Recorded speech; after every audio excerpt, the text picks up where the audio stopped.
নিজের ভালোবাসার মানুষটি যখন অন্য কারো হয়ে যায় তখন নিজে বেঁচে থেকেও যেন জিন্দা লাশের মতো বেঁচে থাকতে হয়। ভালোবেসে যদি সারা জীবন তার পাশে যদি না থাকতে পারেন তাহলে সেরকম ভালোবাসার কি দরকার বলেন? আপনার মুখের একটি তিতা কথা মানুষের সুন্দর একটা জীবন নষ্ট হয়ে যেতে পারে, তাই সাবধান। মুখের কথাটা একটু সাবধানে বলবেন। হ্যালো এভরিওয়ান, আসসালামু আলাইকুম, welcome back to my channel. আমি বিডি ব্লগার স্বপ্না বলছি চট্টগ্রাম থেকে। কাছে দূরে দেশ এবং দেশের বাইরে থেকে যে যেখান থেকে আমার এই ভিডিওটি দেখছেন, আই হোপ সবাই ভালো আছেন, সুস্থ আছেন। প্রতিদিনের মতো নতুন আরেকটি আমি ব্লগ শুরু করে দিলাম, আশা করি আপনাদের কাছে ভালো লাগবে। এটা হচ্ছে রাতের বেলা, তো আমি যখন একটু সময় পাই সংসারের কাজকর্ম শুরু করে দিই। আসলে রোজার মাসে এত ঝামেলা হয়, টেবিলের উপরে মেসিও হয়, সবসময় পরিষ্কার রাখতে হয়, যেহেতু বেশি বেশি খাবারের আয়োজন করা হয় তাই ময়লাও কিন্তু বেশি হয়। তাই রাতের বেলা রাতে না, সরি, এটা হচ্ছে ভোরবেলা ছিল, ফজরের নামাজ পড়ে আমি একটু টেবিলের উপরে দেখলাম যে ময়লা পড়ছে, তাই আস্তে আস্তে এগুলো একটু পরিষ্কার করলাম আর সুন্দর করে গুছিয়ে রাখলাম। আসলে ইফতারের সময় অনেক জিনিস প্রয়োজন পড়ে, যে জিনিসগুলো আমার দরকার হয় সেগুলো একটু চোখের সামনে থাকলে হয় কি সুবিধা হয়, না হলে ভুলেও যায় আর ফাঁকে থাকলে দেরি হয়ে যায়। যেহেতু এখন দিনটা একেবারে ছোট, তাই দ্রুত কাজ করা নিজের সময়ও পাই, আর হচ্ছে আমার কাছে একটু গুছিয়ে কাজ করতে ভালো লাগে, তাই আর করা আর কি। তো জানি না কে কে আমার এই ব্লগটি দেখছেন, যে যেখান থেকে দেখছেন লাইক, কমেন্ট এবং সাবস্ক্রাইব করে আমার পাশে থাকবেন। অলরেডি যারা এই কাজটি করে দিয়েছেন তাদেরকে জানাই অসংখ্য ধন্যবাদ। তো আমি সকালবেলা উঠে সংসারে কাজকর্ম শুরু করে দিই, তো তারপর হচ্ছে একটু নিজে সময় দিই, বাইরে যাই, আমার একটা প্রয়োজনে যাই। তো এখানে হচ্ছে কাবলি ছোলা আর হচ্ছে ছোট যে ছোলাগুলো আছে সেগুলো একটু হলুদ আর লবণ দিয়ে সিদ্ধ করে নিচ্ছি, সকালবেলা করে রাখি, কারণ বিকালবেলা এত সময় নেয়, তাড়াহুড়া হয়ে যায়।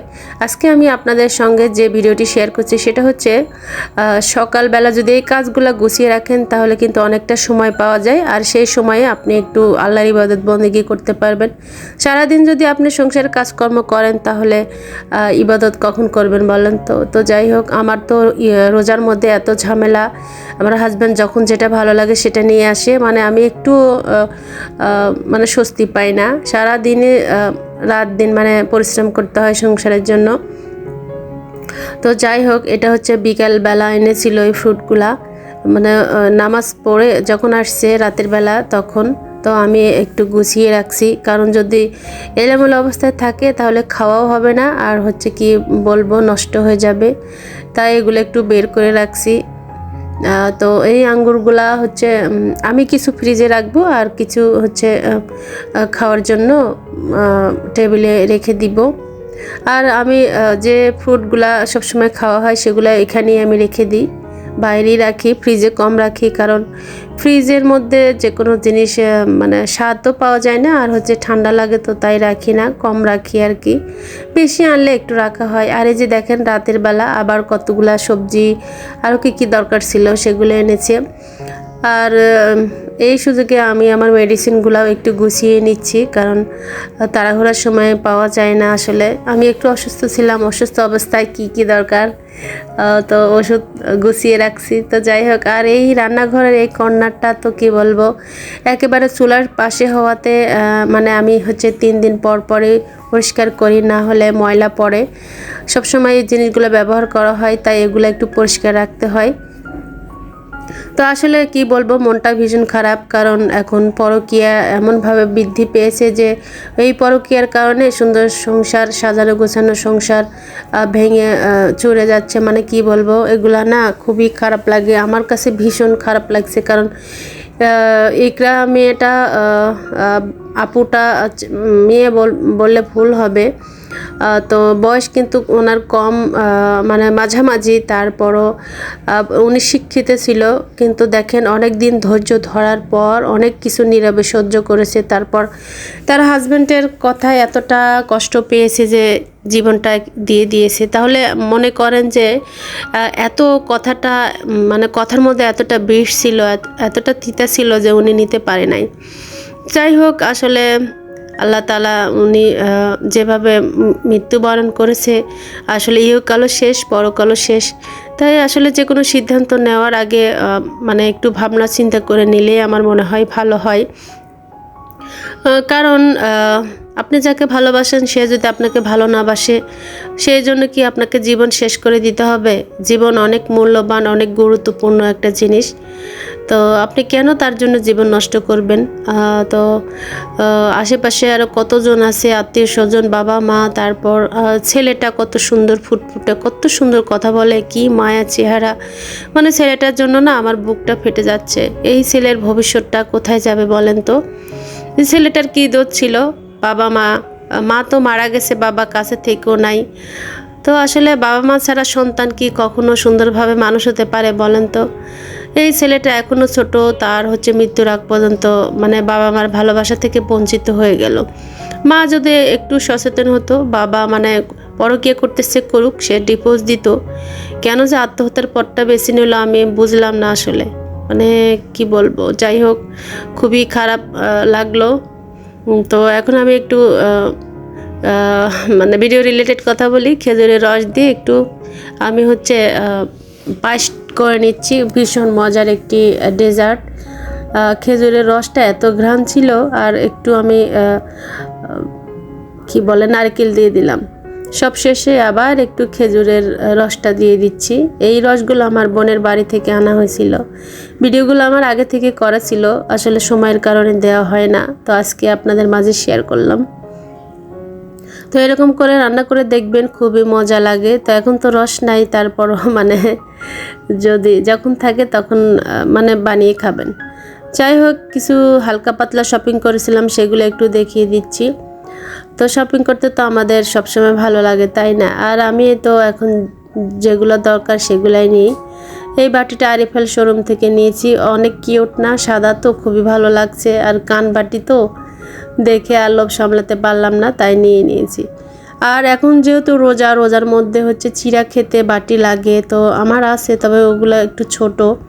এই সাইজের বাটিগুলা কম আছে, তাই আমি দুটো নিয়েছি। আর দুটো আমি আগেই ছিল, মানে বাসায় আগে ছিল।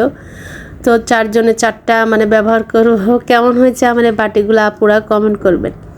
তো খুবই সুন্দর দেখতে, আমার কাছে ভীষণ ভালো লাগছিল, তো নিয়ে নিয়েছি। আর একটি রানারও নিয়েছি। আর এই লিপস্টিকটা ভাইরাল যে লিপস্টিক, মানে ঠোঁটে দিলে কালার হয়। আর লিপস্টিক হচ্ছে আমরা দুজনই মা মেয়ে অনেক পাগল, তো নিয়ে নিলাম। তো আর হচ্ছে আপনাদের মাঝে ভিডিওটা শেয়ারও করে দিলাম। অবশ্যই একটা লাইক দিবেন আর কমেন্ট করবেন আমার কেনা জিনিসগুলো কেমন হয়েছে। তো এই তো রান্নাটা, তো এটার মধ্যে যে গোল্ডেন যে কালারটা আছে না, এটা আমার কাছে ভীষণ ভালো লাগছে। আর ক্যামেরাতে তত ভালো লাগছে না, তবে রিয়েল এটা অনেক সুন্দর। এটা হচ্ছে খয়েরির মধ্যে হচ্ছে গোল্ডেন জরি দিয়ে কাজ করা। তো আমি ঈদে এটা দিয়ে টেবিল সাজাবো, তাই নিলাম। তো আপনারা আমার ভিডিও ফলো করবেন, আমি কিভাবে টেবিল সাজিয়েছি তো দেখতে পাবেন। আসলে আমার কাছে ঘর সাজাতে এবং টেবিল সাজাতে ভীষণ ভালো লাগে। তো যাই হোক, এই তো রোজার মধ্যে যে কাজগুলো আগে ভাগে করে রাখি সেগুলো দেখিয়ে দিচ্ছি। যেমন এই বাজার এনেছি রাতে, তো আমি সকালবেলা এগুলো করে নিচ্ছি। এটা ছিল সকালের একটা ভিডিও, এটা করে নিব।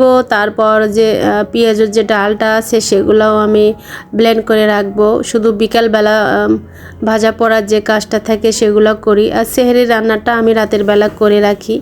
আর কোটা বাছা যেগুলো সেগুলোও বিকালবেলা করে রেডি করে রাখি। এতে করে আমি অনেক সময় পাই, সে সময় আমি একটু ইবাদত করি আর একটু নিজেকে সময় দিই, বাইরে হাঁটাহাঁটি করি। চাইলেও আপনারা আমার ভিডিও দেখে ফলো করতে পারেন, অনেক সময় পাবেন। এই যে দেখেন, মানে আসলে কাজ আসলে যদি নিয়ম জানেন তাহলে কাজ করতে তত কষ্ট হয় না, তাড়াতাড়ি হয়ে যায়। নিয়ম না জানা থাকলে সারাদিনই কাজ করবেন, কাজের কোনো বরকত হবে না। এখানে ধনিয়া পাতার গুঁড়াটা আমি আসলে ব্লেন্ড করে খাই। এটা হচ্ছে যাদের থাইরয়েড আছে অনেক খুবই দরকারি এবং স্বাস্থ্যের জন্য ভালো। কাঁচামরিচ বেশি এনেছিল তাই আমি ব্লেন্ড করে রাখলাম। আর এখানে আরেকটি রেসিপি দেখাবো, এটা হচ্ছে মাছের কাবাব বানাচ্ছি আমি। তো যাই হোক, প্রথমে আমি এখানে কাঁচা কলার কাবাব বলতে পারেন। কাঁচা কলা সিদ্ধ করে রেখেছি, ডিম নিয়েছি, পেঁয়াজ রসুন আর কাঁচামরিচ ভেজে নিয়েছি। তারপর আমি একটা বেলা বিস্কুটকে আমি ব্লেন্ড করে রেখেছি, শুকনো মরিচ লবণ নিলাম। আর এটাই মাছটা আমি ভাজি করে রেখেছি। তো সুন্দর করে আমি তো কাবাব বানাবো, এত মজার হয়েছিল কি বলবো। আর সেই সাথে কিন্তু আমি সেহরির জন্য রান্নাও করে নি। তো এই তো আমি এখন কলাটাকে প্রথমে ম্যাশ করে নিয়েছি, আর সব কিছু আমি এখন দিয়ে ভালোভাবে এটাকে মেখে নিব। মেখে নেওয়ার সময় আমি একটু হচ্ছে চটপটির যে মশলা আছে না সেটা একটু দিবেন, এতে করে সুন্দর একটা ঘ্রাণ আসে। আর হচ্ছে একটু সরিষার তেলও দিয়ে দিব। তো এরকম করে কাবাব বানিয়ে খাবেন, মানে মুখে লেগে থাকবে। তো যাই হোক, এটা হচ্ছে টিকিয়া বলতে পারেন, এটা কাবাব না। মাছে কাঁচা কলার টিকিয়া, কাবাব হচ্ছে শুধু একটা দিয়ে করা হয়। তো যাই হোক, তো এখন আমি হচ্ছে পরিমাণ মতো তেল নিয়েছি। তেলের মধ্যে এটাকে আমি ডিমের মধ্যে যে গোলা করেছি সেটা হচ্ছে মরিচ গুঁড়া, হলুদ গুঁড়া, গরম মশলা আর একটু কর্নফ্লাওয়ার দিয়েছি, বা হচ্ছে বেসনও দিতে পারেন, বেসন দিয়েছি হালকা, এতে করে বেশি মুচমুচে হবে। এত মজা কি বলবো। যারা আমার এই ভিডিওটি দেখবেন বাসায় ট্রাই করে আমাকে কমেন্ট করে জানাবেন যে কেমন হয়েছে। আর পাশের চুলাতে আমি একটু মাছ রান্না করে নিচ্ছি সেহরির জন্য। তো এইভাবে আমার দিন এবং রাত চলে যাচ্ছে আলহামদুলিল্লাহ। রোজাগুলো খুব সুন্দরভাবে কেটে গেল, দেখতে দেখতে রোজাগুলো চলে যাচ্ছে, আমাদের জীবন থেকে হায়াতও চলে যাচ্ছে। তাই বলছি সবাই সবাইকে ক্ষমা সুন্দর চোখে দেখবেন এবং সাপোর্টিং হবেন, ভালো কাজ করবেন। এই রোজার মধ্যে যদি অল্প স্বল্প যাই পারেন, যদি মানুষের পাশে থাকেন, হেল্প করেন, তাহলে দ্বিগুণ সওয়াব পাবেন না। তো আসলে মানুষকে দেওয়াটা না সবাই পায় না। মানুষকে নিঃস্বার্থভাবে ভালোবাসবেন, মানুষের পাশে থাকবেন, দেখবেন আল্লাহ আপনাকে রিজিক বৃদ্ধি করে দিচ্ছে এবং আপনি অনেক বেশি ভালো থাকবেন। আমার কথা মিলিয়ে নেবেন। যাই হোক, অন্যকে দিলেন অনেক স্বস্তি পাওয়া যায়। সবাই দিতে জানে না, অনেকে আছে শুধু নিতে জানেন, দিতে জানেন না। একটিবার মানুষকে দিবেন, পাশে থাকবেন, দেখবেন এর মজাটা অন্যরকম। তো দেখেন আমার সব কিছু কিন্তু হয়ে গেছে, সেহরির জন্য রান্নাও হয়ে গেছে, কাবাবও হয়ে গেছে আলহামদুলিল্লাহ। তো খুবই ভালো লাগে, ঝটপট আমি আমার কাজগুলো করে নিই। এটা ছিল বিকেলবেলা ইফতারে কি করেছি। এখানে আনার আছে, তারপর পেঁয়াজু, তার বেগুনি, সব কিছু কিন্তু আমি নিজে করি, মরিচ করেছি আলহামদুলিল্লাহ। তো হেলদি খাবার আমার মনে হয় সবারই খাওয়ার অধিকার আছে, তাই বলছি বাইরের খাবার পরিহার করে নিজেরা বাসায় ট্রাই করবেন, বাসার বানানো জিনিস খাবেন। এটা হচ্ছে হলুদের পানি, একটু আমি মধু দিয়েছি, আর হচ্ছে চিড়ার মধ্যে তো সবসময় 2 রকমের দই থাকে, দইটাও আমি নিজে বানাই। দই রেসিপিও খুব তাড়াতাড়ি দিব, যারা দই বানাতে পারেন না তারা আপনারা শিখতে পারবেন। এটা হচ্ছে বেলের শরবত, সিদ্ধ ডিম আছে আলহামদুলিল্লাহ। Thank you for watching my video. Tata.